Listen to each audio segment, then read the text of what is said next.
All right, Shabbosai, good morning. Good morning. Let us begin. Begin by thanking all of our sponsors for this morning. Here to thank our annual Talmud Torah sponsor for Tafshin Pehei, the Filsim Mishpach, for dedicating all the Shirman Drashos this year as a zechus for Besoros Tovos for all of Am Yisrael.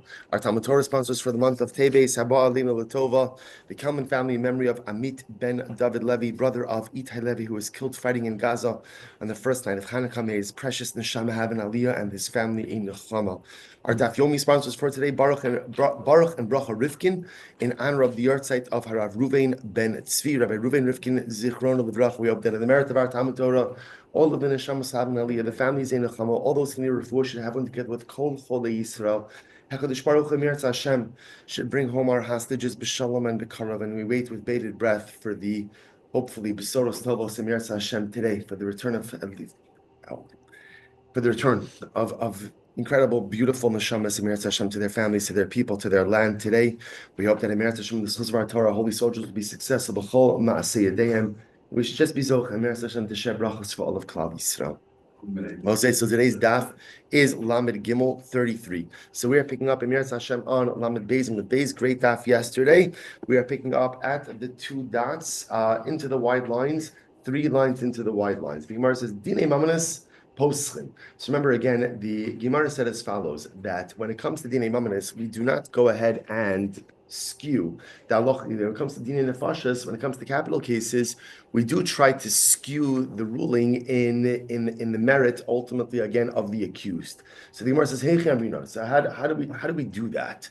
So it says the Gemara, Amr Rabbi Yehuda, Hachi Amrina Lahu, Mi Yemer Kedegamisu. So we'll say, so imagine the following scenario. Imagine that halacha l'maisa again, Reuven is accused of killing Shimon. So what ends up happening? So witnesses come along. Obviously, the way that the Din Torah gets started is that witnesses come and they say, "We saw Reuven want to go ahead and kill Shimon." So the Gemara says that the Beis Din says to the witnesses, "Who says you're right? Who says you're right?" That's how we start. In other words, who says you're correct? And again, we'll say obviously if the Beis Din begins that way, then ultimately again, what that means on a practical level. What that means on a practical level is that halacha l'maisa, you're skewing, probably slanting, right? You're slanting in favor of the defendant.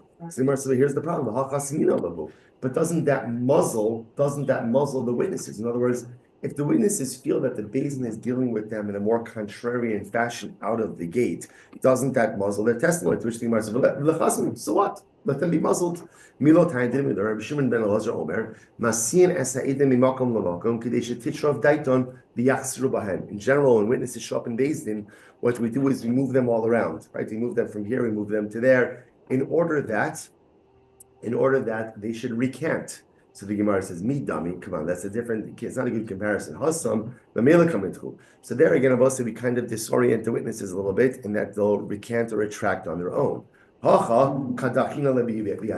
here, if Beis Din kind of comes out against the witnesses from the beginning, Beis Din itself is going ahead and offsetting the testimony. To which the Gemara says, Allah Amar Ula Hachi Amin. And this is what we mean to say. Yesh Lacha Eidim La'azimam. So ultimately, again, so when Beis Din comes, so Reuven goes ahead, Reuven says, so Beis Din says in session, witnesses come, they say, Reuven killed Shimon. So then Beis Din turns to Reuven and says, Reuven, do you have any witnesses to go ahead and to make these witnesses into Eidim Zolman? Amar le Rabba, v'chi poschin b'schuso shalzeh, shicho vaso shalzeh. But do we do that? Do we go ahead and understand in this effort to go ahead and defend Reuven, who's the defendant, right? In the effort to defend the accused, you're essentially casting doubt upon the witnesses who are coming forward and kind of casting them in the role of potential Eidim Zolman. So the Gemara says, but even if they are Zolman, it's not such a big deal. Why? Vatran, we learn, Ein Eidim Zolman Neheragin Ad Sheyigmar Hadin. Again, remember again, the halacha is as follows. The halacha is that Eidim Zolman, right? If witnesses come and testify that Reuven killed Shimon, and then it turns out that they're lying, they're Eidim Zolman, the only time they would be put to death is if Reuven himself was already sentenced. But if they were made into Eidim Zolman before Reuven was sentenced, then halacha l'maisa again, there would not be a guilty verdict. To which the Gemara says, you're right. Ilu shasik hai ad migmar dine umaisi Eidim umazim lelu habile chavaso shalzeh. So we'll say, so still okay. So in other words, if everyone is silent and no one makes Eidim into Eidim Zolim until after the verdict is passed, then Allah says essentially you're relegating these people to a death sentence. So the idea is, I understand that in a capital case, we want to stick up for the defendant. That's what we want to do. We want to be able to advocate on behalf of the defendant. But you can't advocate on behalf of the defendant in a way that puts someone else at a disadvantage. So very nice when I advocate on behalf of the defendant. What about the fact that you're casting aspersions on the Eidim? So rather what we say is like this. Where witnesses show up in Basin and the witnesses say we saw Reuven kill Shimon. So now what happens? We go ahead and just maybe see the all right, all good. So I'll say, so what happens? So rather Rabbi says, so witnesses show up in Basin and the witnesses say, we saw Reuven kill Shimon. Basin turns to Reuven and says, Reuven, do you have any witnesses who would contradict these witnesses? Now remember, not make them into Eidim Zomin, simply contradict them. Rav Kana Amar Medivrayim Nizdacha Ploni. Rav Kana says what Beis Din says is like this. Beis Din says that when the witnesses first come to testify that Reuven killed Shimon, so Beis Din says, we think that Reuven is going to be found innocent. In other words, after the witnesses say we saw Reuven kill Shimon, Beis Din says, but we think that we're going to be able to find the schos to exonerate Reuven. Amar Abaye v'Rav Damar Tavayu. Amrilei ilo katlis lo titchal. So Abaye and Rav essentially say like this: that what the Beis Din says is, they say Beis Din says to Reuven, there's nothing to worry about. If you didn't do anything wrong, nothing bad is going to happen to you. That's how we go ahead and give chizuk ultimately again to Reuven. So we'll say, so just to understand what's happening over here, the Mishnah said that in a capital case, and this is just fascinating, and it tells you how reluctant a Beis Din is to put someone to death. So essentially, Beis Din out of the gate advocates on behalf of the defendant. That's what's happening over here. And so we're just trying to figure out how does that advocacy take form. So this last position of Abaye and Rava is essentially Beis Din says to Reuven. So again, just to understand how all this gets started, right? Reuven walks into Beis Din, the witnesses come. What do the witnesses say? First order of business, right? We saw Reuven kill Shimon. That's what the witnesses are saying. At that moment, Rabbi and Rava says, Beis Din turns to Reuven and says, Reuven, if you didn't do anything wrong, you have nothing to worry about. Somehow, some way, the truth will come out, and you have nothing to worry about in these proceedings. Rav Ashi says, "Kol mi she'odea lo zechus, yavo v'yilamed alav." Beis Din makes an announcement, and what's the announcement? Beis Din says, whoever has a zechus, whoever has some type of support for Reuven, come forward. So Beis Din puts out the call for support to Reuven. Incredible. So Tanya Kavasi de Abaye v'Rava. The Brisa seems to support Abaye and Rava. What happened? So the Gemara says, listen to this. Rebbe says, Im lo shachav ish osach ve'im lo satis. So what's this? Remember again, this is by the Sota. By the Sota. So what does the Torah say? The Kohen says to the Sota that if you did not commit adultery, you have nothing to worry about. So what do you see from here? Top of Lamed Gimel, 33a, Mikan sheposchin b'dinei nefashas tchila l'schos. You see from here that in capital cases, we really advocate on behalf of the defendant. So just like by Sota, the Kohen says to her, if you didn't do anything wrong, you have absolutely nothing to worry about. So too, the Gemara uses this as a paradigm. In every capital case, halacha l'maisa, again, if you did nothing wrong, you have nothing to worry about. And Beis Din says this to the defendant as part of the proceedings. Incredible. Dinei mamanas machzirin. So we'll say, remember again, we saw in the Mishnah that by dinei mamanas, if it turns out that the din was adjudicated incorrectly, machzirin, we could go ahead and go back and essentially reverse it. Says the Gemara, really, is that true? Or minhu, or is a kasha, donas hadin, if it Beis Din adjudicated the case, zika esachayiv, chiyev esazakai, time esatar, tir esatime, masha asa asui, vishani beso. You know, both we learned that Allah Brisa says that if Beis Din adjudicates a case and they make a mistake, How do they make a mistake? Again, they said the one who is chayiv is pater, the one who is pater is chayiv, tamei tar. They made a mistake. What happens when Beis Din makes a mistake? We don't reverse the ruling, but the judges become personally liable to make it up to the aggrieved, to the wronged party. So you see, it contradicts our Mishnah. Our Mishnah says that you can reverse an erroneous ruling. Here, the Brisa says you can't reverse an erroneous ruling. What's going on over here? Am Rabbi Yosef lo kashya, kan b'mumcha, kan b'she'ena mumcha. So this is fascinating. One is talking about an expert judge, and one is talking about a non-expert judge. Now, what does that mean? Take a look at Rashi. Mumcha, second line from the top. Yesh bo koach lachzor, v'lo matzi l'meimar lei baldin ana, ki taima Kama didach avidna.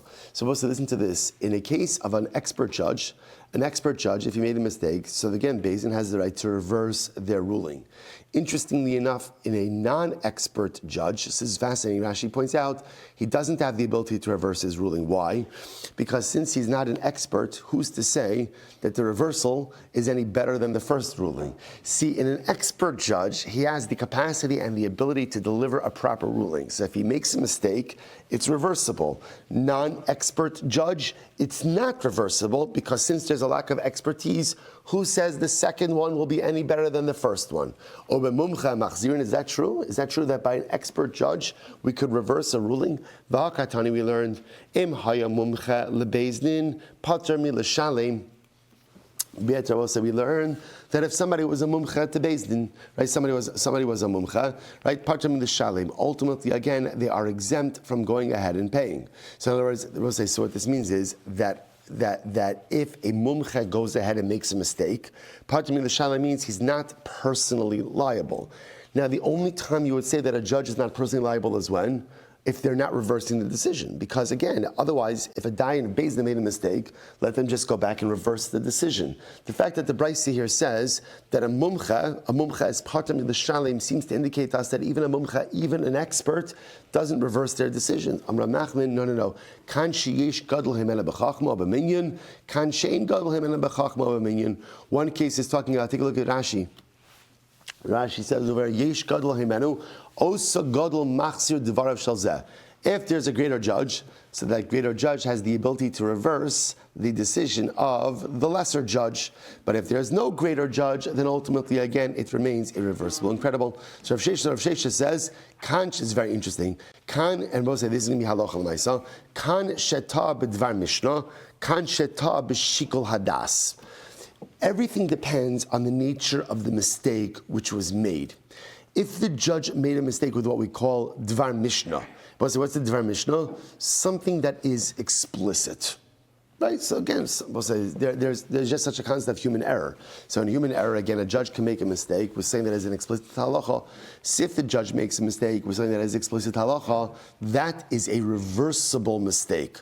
Masha'en kain, if he makes a mistake with shikol hadas. What's shikol hadas? Something which requires, what's the right word? Opinion, right, or analysis, which is not based on let's say per se what we call like halacha yevesha, just clear-cut halacha. There's a certain level of opinion. There's a certain level of analysis that has to go away. You have to weigh different things. So the Gemara is making this sort of sheshes is suggesting things like this. If a judge makes a mistake with just an explicit halacha, that judgment is reversible. If he makes a mistake with a shikol hadas, something that's more of an opinion that he has to weigh, that's not reversible. So the Gemara says, "Damar Rav Sheshet Amar Rav Asi, Tabed Var Mishnah Chozer." If a judge makes a mistake with the explicit halacha, it's reversible. Ta b'shikol hadas ino chozer. But if he makes a mistake with something that is more of an opinion, then ultimately, again, it's not reversible. Amar le Ravina Rav Ashi, afilu ta b'Rabbi Chia v'Rabbi Oshia. So Ravina said to Rav Ashi, so Ravina was trying to feel out what exactly is a good example of an explicit halacha. So for example, Ravina said to Rav Ashi, even if he made a mistake in the ruling of Rabbi Chia or Rabbi Oshia, yeah, that would be an example of making a mistake with an explicit halacha. Afilu b'Rav Shmuel, even if it was a statement of Rav and Shmuel, yeah, that's also an example of an explicit halacha. Afilu b'Didi or b'Didach. So Ravina said to Rav Ashi, even if someone makes a mistake in like our rulings, is that considered explicit halacha? To which Ravina responded, Atu anan katli kani ba'agma anan. What are we? Reed cutters in a swamp? So essentially, the modern translation is like, what do we, chop liver? Same idea. Like, in other words, even we're also important. So therefore, our rulings are also considered to be explicit rulings. So both say, so essentially, definition of an explicit ruling is anything that is an explicit ruling. That's it. Written down, Torah shevichsav, Torah shebal peh. So listen to this. So the Gemara says, Heichi dami shikol hadas. What's an example of an opinion? Right? Something that requires like a more opinion-based ruling. Amra Papa Kigon, Trei Tanoi, or Trei Amoroi, de Pligi Ahadodi. A good example of this would be, let's say, of Machlokes Tanoim, Machlokes Amoroim. Velo itmar hilchasa lo kimar, velo kimar. And again, we're talking about something where a definitive ruling was not delivered. Ve'ikri va'avad kechad minayu v'sugya d'shmaita azli ki'idach. And so we'll say, so what happened? So let's say shikol adas would be in a situation where there's machlokes, and the truth is there's not a clear-cut halacha according to one. And then what happened? The dayan acted in accordance with one opinion, but conventional wisdom goes with the other opinion. So you can't call that an erroneous ruling. Now again, it turns out that it's against conventional opinion, but because there's not really a definitive ruling, the judge used his just logic, he used his analysis, so therefore again, that's not a reversible decision. Incredible. So Rav Hamnuna is kasha to Rav Sheshes, so both listen to this. So now, this is where Rav Sheshes is understanding this halacha, that if a judge makes a mistake with what we call a dvar mishnah, an explicit halacha, such a ruling is reversible. He makes a mistake with an opinion-based ruling, it's not reversible. Okay, so now Eisir Rav Hamnuna Rav Sheshes, so Rav Hamnuna is kasha to Rav Sheshes, Maise bepara shel beis Menachem shenitla ha'eim shala ve'echid Rabbi Tarfon leklavim. So let's listen to this. One time, somebody came to Rabbi Tarfon with a shaila about an animal. This animal had its uterus removed. The animal had the uterus removed. Rabbi Tarfon declared the animal was a treifa. Now remember again, when an animal is a treifa, you're not allowed to eat it. Even if it has proper shchita, you're still not allowed to eat it. So Rabbi Tarfon ruled that an animal that had uterus removed, ultimately again, was a treifa, and therefore again, it means he had it fed to the dogs. In other words, you can get benefit from it, right? You could try benefit from it, but you can't eat it. Okay? This case came before the Chum in Yavne, V'tirua, and the Chum said it's not a treifa. They disagreed with Rabbi Tarfon, right? They said it's not a treif at all. Sha'amar tudos harofe, because Todos, the doctor, said, Ein para v'chazira yotze me'Alexandria shal Mitzrayim, ela im kein chotchin ha'im shalo kedei shalo teleid. So apparently, again, it was common practice in Alexandria that they would remove the uterus from the cow so that it shouldn't become pregnant. Right? And yet the animal is not a treifa. So they were citing medical knowledge that obviously an animal like this is not a treifa. So it turns out that Rabbi Tarfon ruled erroneously. Rabbi Tarfon says, Halcha chamarcha Tarfon. So essentially Rabbi Tarfon said, Tarfon, there goes your donkey. Now what that meant was Rabbi Tarfon thought that he was going to have to sell off his possessions in order to pay back the owner of the cow, right? Because remember again, by declaring the cow a treifa, he effectively deprived the owner of consuming that animal. That's a loss. So Tarfon said, Tarfon, there goes your donkey. You have to sell off your possessions in order to go ahead and pay back the wronged party. Rabbi Akiva says, no. Pachata. Akiva says, calm down, you're fine.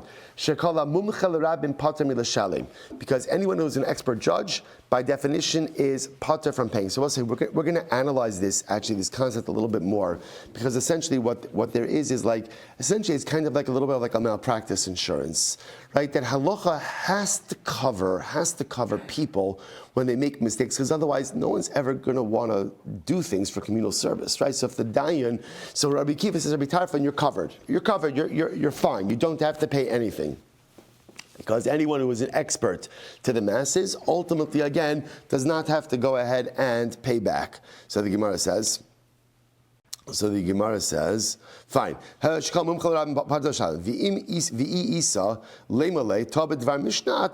But one second, it's even easier. If Rabbi Tarfon really did make a mistake, and this is a mistake with an explicit halacha, let Rabbi Tarfon just go back and reverse the decision. In other words, this is reversible. So since it's reversible, let him just go back and say, I made a mistake, right? I made a mistake. That's all there is to say. So the Gemara says, Chada va'od kamar. Rabbi Kiva was telling Rabbi Tarfon two things. Chada, the tabed var mishnah ata, the tabed var mishnah choser. First of all, Rabbi Tarfon, calm down. Just reverse the decision. You're good to go. Just reverse it. This is reversible. Reverse it, you're not on the hook for anything. Furthermore, va'od, inami b'shikol hadas, even if this was an opinion-based ruling, even in that case, right, and you made a mistake, first white line, you are an expert, you are a recognized expert, and therefore again you have like a professional liability coverage. You're fine. You're fine. So the Gemara one second. My kamosiv Rav Hamnuna Rav Sheshes mipara para hareachila leklavim velese de tahadar. But I understand. What do you mean that tell Rabbi Tarfon that he could go ahead and reverse his decision? Remember, what was Rabbi Tarfon's decision? What was his decision? Feed it to dogs, which means it's gone. It's gone, right? This isn't like a case of where, let's say, money exchanged hands, where you could reverse the decision. Bepashtos, if Rabbi Tarfon said, feed it to the dogs, as Rabbi say, by the way, if he's saying feed it to the dogs, what that also means was, it was shechted already. Right? Bepashtos, it was shechted already. Shechted already, fed it to the dogs, it's done. There's no reversal. To which the Gemara says, this is what it means to say. If you say that ultimately again, when you go ahead and even if you make a mistake, with the Dvar Mishnah, the ruling is not reversible. Alma kam dina. Therefore, again, the ruling stands. Hainu de kamaf Rabbi Tarfon. That's Rabbi Tarfon was upset. The Amar le ihum, and Rabbi Kiva comes and says to him, Mumchela bezin ata va'ata patra milashalem. So Rabbi Tarfon, now it makes sense. In other words, if you hold that Tab Dvar Mishnah doesn't go back, doesn't reverse, then Rabbi Tarfon is all upset because he thinks he's going to be on the hook, right? And Rabbi Kiva comes along and tells him, don't worry about it. You are a mumcha, and therefore, again, you have no personal liability. However, but if you say that when a dayan makes a mistake in an explicit halacha, it is reversible. Leimole kevan deilu have para dinach lav dina v'lo klum avarata hashtanami lo klum avarata. Says if the cow was still here, your ruling would be reversible. So even if the cow is not here, technically speaking, you're not liable. Okay, so we'll say what comes out of here. So just to understand, this Rav Sheshes is incredibly important because this Rav Sheshes is what is going to go ahead and really guide much of our discussion going forward. Rav Sheshes' opinion is if a dayan makes a mistake with what we call a dvar mishnah, an explicit halacha, the ruling is reversible. If he makes a mistake with shikol hadas, an opinion, the ruling is not reversible. Okay, Rav Chisda gives another answer. Rav Chisda Amar kan shenatal v'nasan biyad, kan shelo natal v'nasan biyad. So what is interesting, Rav Chisda says, one case is talking about a situation where ultimately, again, the judge himself handed over money from one party to the other. When the judge himself handed over the money from one party to the other, the judgment is irreversible. When ultimately, again, the judge himself did not hand over the money from one party to the other. Rather, as Rashi says, so again, if the judge just instructed one of the parties to hand over money to the other party, then that ruling is reversible. So it says the Gemara, so again, in the case where it says he went ahead and he made the innocent party liable, that makes sense. So again, that would mean the dayan took money from one party and gave it over to the other. But if he made the we'll call the guilty party innocent, where is there a transfer of money over there? He said, "Your pater, but again, the judge himself is not moving anything from one party to the other. Since he says pater, it's as if he's moving money from one party to the other. Okay. I will say, but the Mishnah said that monetary law, right, monetary cases are reversible. And they're reversible either way, right? It's reversible. Let's say that they ruled, the Beis Din ruled that the defendant is guilty. They could reverse reverse it to say that he's innocent, and if he's innocent, they can reverse it to say that he's guilty. So the Gemara says, Bishlama l'schos mishkachos la. So I understand ultimately, again, if you want to reverse it to the fact that he's innocent, that makes sense. In the beginning, Beis Din said that the defendant was guilty. V'lo natal, v'lo nasan biyad, and they didn't transfer any money over to him. Ela l'chova, heichem mishkachos la. But where do you ever see a reversal for liability purposes? The Amrlei pater ata, where we said the defendant is pater. I've amrit kevan Amrlei pater ata kimo shenatal v'nasan biyad dami. But we just said that once you say pater, pater is also the equivalent of moving money from one party to the other. To which the Gemara says chada katani. Dine mamanis machzir l'chus l'schus shi chova. So as I say, interestingly enough, dine mamanis, you could reverse a ruling in a case of ultimately again a schus that is also like a liability. The kavase gabi nefashos, because again correspondingly by capital cases machzirin l'schus amid beis ve'ein machzirin l'chova. You could reverse a judgment ultimately again to find the defendant innocent, but not to find him guilty. Machzirin l'schus. So ultimately, again, we could reverse it to schos, but only a schos. Ve'in machzirin l'chova l'schos shu chova. So the Gemara says chova say demand. So when you say it's a liability, who is a liability for? Halo kashya chova say l'goel hadam. So this is interesting, Rabbi say. When you bring in a capital case, when you bring the defendant back, right, and you reverse the judgment. Originally, the Beis Din found him guilty, and ultimately now they're finding him innocent. So the Gemara says this is a reversal of judgment that is a schos, but also a chov. So I understand that it's a schos for the defendant, but who is it a chov for? The Goal Adam. I remember again, let's say in a case where Reuven killed Shimon, and now Beis Din is trying, the court case, witnesses came and tried to testify that Reuven killed Shimon intentionally. It turns out that Reuven only killed Shimon accidentally, right? So Lamais, again, now that'll be, or I should say, or Reuven didn't kill Shimon at all. So Halacha Lamais, again, that's a detriment for the Goal Adam, for the relative of Shimon. To which the Gemara says, I understand. Mishum chavase the Goal Adam katlina leilahai. So I understand because the Goal Adam is going to be inconvenienced. There's a havamina that we're not going to reverse the decision for Reuven, the defendant. Va'od my bain. Furthermore, again, the Mishnah used lashon of bain. So what's the distinction there? Kasha. You're right. This is a contradiction, or this is an outstanding kasha. Ravina says, kigon shahaya lo biadom mashkon v'not lo mimenum.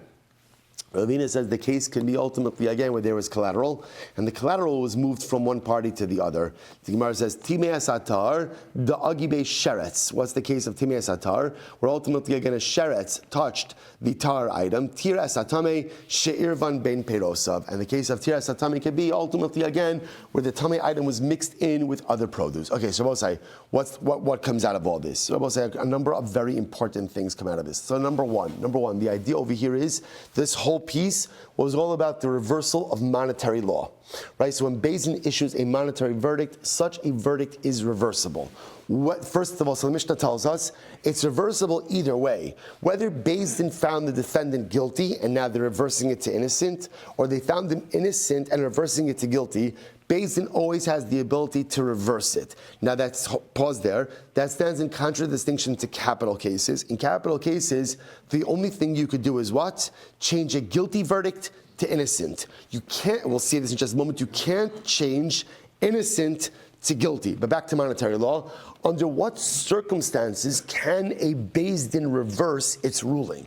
And the answer, I will say, the Rambam Shulchan Aruch Paskins is essentially in accordance with Rav Sheshes, that halacha l'maisa again, ta b'dvar mishnah is reversible, right? So again, Beis Din makes a mistake with an explicit ruling, halacha l'maisa, that is a reversible psak.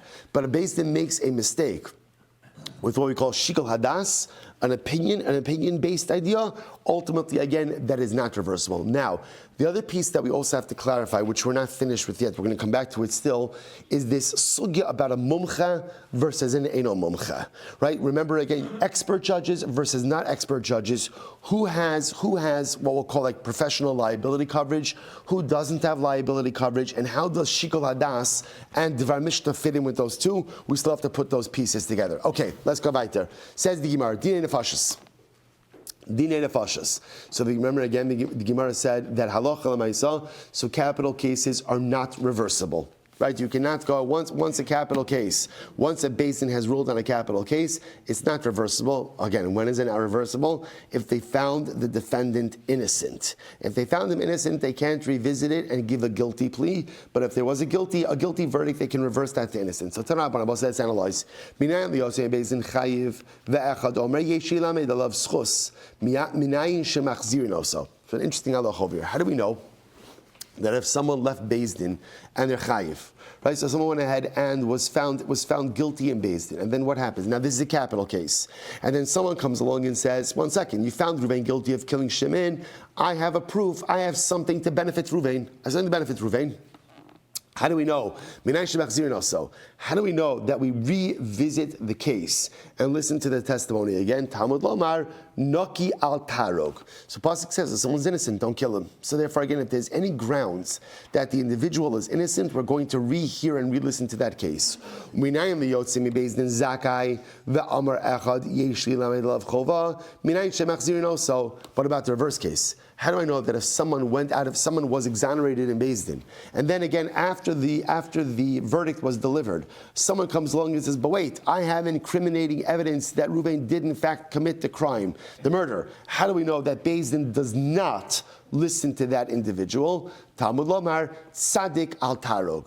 The pasuk says essentially, once someone's been found to be a tzaddik, ultimately again, do not go ahead and kill him. I will say, it's interesting, by the way. I'll just point out this lashon of tzaddik al tarog, right? That here, and this is how the Gemara is using it. The Gemara is using it that Allah, again, Reuven was accused of killing Shimon, right? Then there's this holding Torah. So it turns out that Reuven was exonerated. Okay. Now what happens after he's exonerated? So someone else comes along and says, "I have incriminating testimony about Reuven." So what does Beis Din say? Not listening to you. Why? Because tzaddik al tarog. I will say it's fascinating. Out of all the things that you would call Ruvain, right? The one thing you probably wouldn't call him is what? Is a tzaddik. But what you see from here is something really incredible. That after a person goes through the process of, in this case, judgment, when they come out the other side of that, they're tzaddik. Right? In other words, when you go through the process, ultimately, again, of a reckoning of your deeds, and you come out of that, ultimately, again, the slate is clean. And it's not just true in a Beis Din of Basar Vadam, in a human court. This is also the way to look at tshuva also. A lot of times, the greatest challenge we have with tshuva is that even if I think that my tshuva is sincere, I feel that I emerge from the tshuva process tarnished. Right? So maybe I'm forgiven, right? Maybe if I get to the level that I believe that I'm forgiven, and I believe that I can get a second chance, and I believe that I can really start again, I don't believe that I'm actually starting with a clean slate. I feel that I'm tarnished. I'll tell you, we were at the new building late last night getting everything set up. So it's so funny, I find myself telling people don't put your hands on the walls, right? Things don't stop. Move the chairs away a little bit. Because what happens when something is new and something is beautiful, first of all, every single scratch, I think that the millwork guy has blocked my number because last night I was going through all the furniture showing this isn't it. He already told me Friday, I'll come, I'll fix everything. But everything. Because you know what happens? Sometimes when something is new, it's beautiful, it's pristine, but to be honest, we don't feel like we're new. And even when I do tshuva, I don't really feel new. I feel nicked and I feel tarnished and I feel damaged. Okay, Kadosh Baruch Hu is not going to kill me because of my averos. He's forgiven me that. But what the pasuk is saying is tzaddik al tarog. After a person goes through their due process, what are they? Not simply innocent, but what? A tzaddik. Reuven had his day in court. The court found him innocent. Therefore, again, after he's innocent, he's a tzaddik. I engage in the process of tshuva. When I come out to that process, we'll say it's so important. When I come out of that process, it's not just the pshat that when I come out of tshuva, so that now I am not liable to punishment. I'm a tzaddik. And if we could think of ourselves as tzaddikim, when we come out on the other side of the tshuva process, then that gives us a whole new perspective on who and what we are, and a whole new perspective on what we could accomplish. When Reuven steps out of Beis Din and he's been exonerated, he's not simply innocent, he's a tzaddik. when I do real tshuva, I'm not just simply exonerated and free from liability and culpability, I am a tzaddik. And as a tzaddik, I can accomplish, I can be, and I can do whatever I want. I just have to make sure that I see myself through the right lens. It's so incredible. All right, Amram Sei Barashi, v'chilufa lemesis. Now, the one exception to this rule is a mesis. So we'll say, who's the mesis? The mesis is the guy who incites people to worship Avodah Zarah. Now, that's also a capital case. We saw this already earlier in the Masechta. That whereas normally in capital cases, we just saw Beis Din will advocate on behalf of the defendant. They absolutely will. In a case of Avodah Zarah, a mesis, someone who's on trial because he incited others to Avodah Zarah, Beis Din will not advocate on their behalf. Not only that, but again, I will say with a mesis, even if they found him innocent, and someone comes along and says, I have incriminating evidence, what do? They'll bring it back. They'll open up the Din Torah again. Incredible. Rav Kana Masni Michi Harog Targenu. Again, so we'll say, so which makes sense by Avodah Zarah. By Avodah Zarah, there's just a different mindset with all of this. Such an individual just going to be dealt with in a separate kind of way. Rabbi Zayim Rav Sheshas Chayve Galus Minayin. So we'll say it's actually an interesting case. What about Chayve Galus? Right?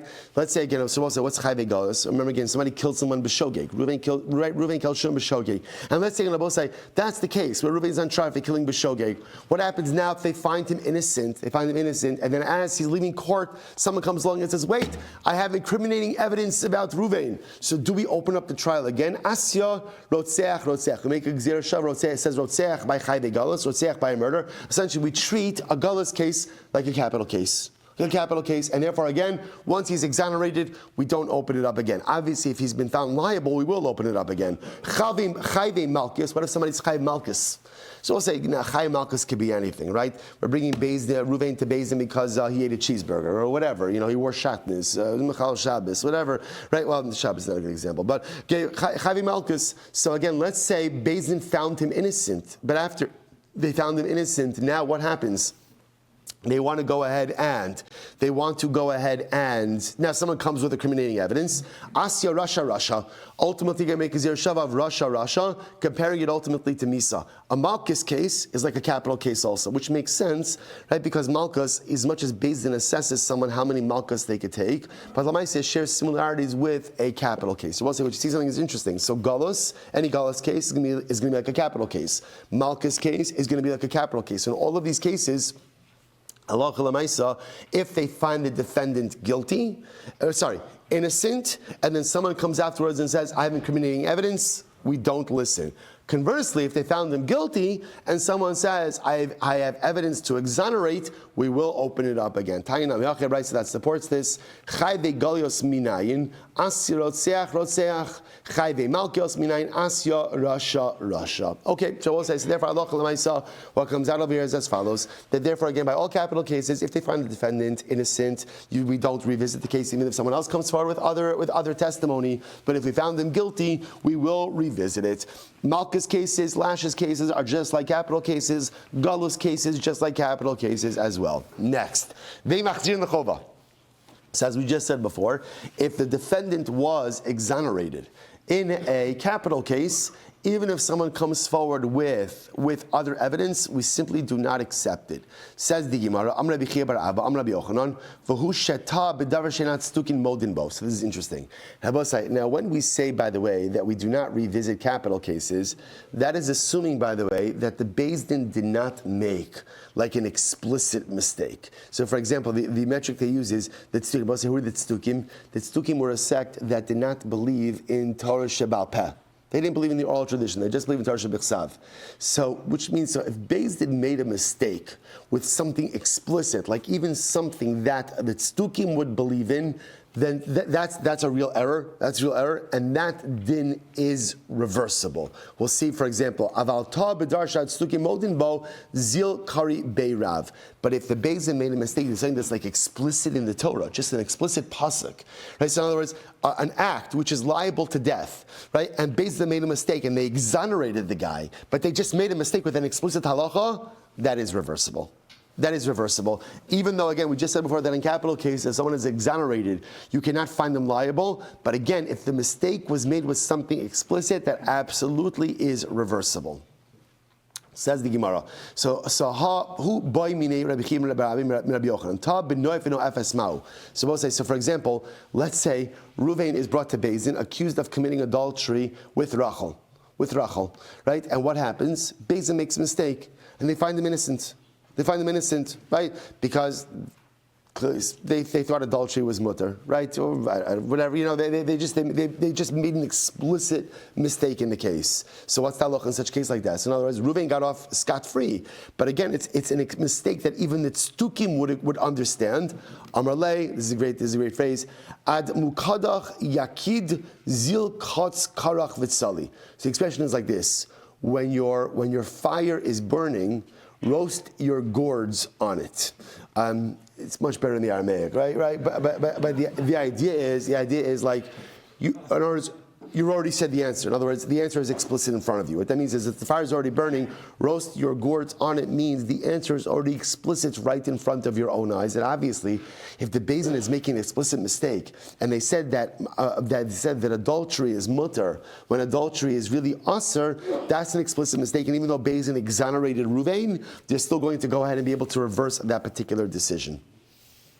So the Gemara says as follows: Itmar nami Amar Rabbi Ami Amar Rabbi Yochanan ta benoif chozer. If Beis Din made a mistake about adultery and they paskin adultery was permitted, ultimately again, and therefore they exonerated Ruvain, such a ruling is reversible. Ela hechi dami ein chozrin. So what would be the example ultimately again? So we'll say, give me an example ultimately again of, let's say, a case where Beis Din made a mistake, exonerated someone, should not have exonerated them, right? Well, it would be a case where we would not reverse that ruling. Rabbi Yochanan kigon sheta shelo kidarka.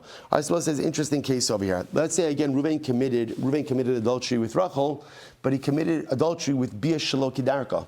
So bia shelo kidarka is aser, is still a form of adultery, right? Because the Torah uses lashon of mishkavei isha, which is plural, which means two forms of intercourse are prohibited. So let's say again, the Beis Din only thought that only natural intercourse ultimately again is punishable by death, but they thought that bia shelo kidarka is not adultery, so therefore they exonerated Ruvain. So we'll say, so that would be an example of a case where we would not reverse the decision. Why? Because that's not explicit. That's not explicit, right? In other words, that drasha, that bia shelo kidarka is treated like bia, that's a drasha. That's a drasha. So now again, if there was a natural act of bia and the Beis Din exonerated Ruvain, that's a reversible decision because even the tztukim would agree with that. That's obvious.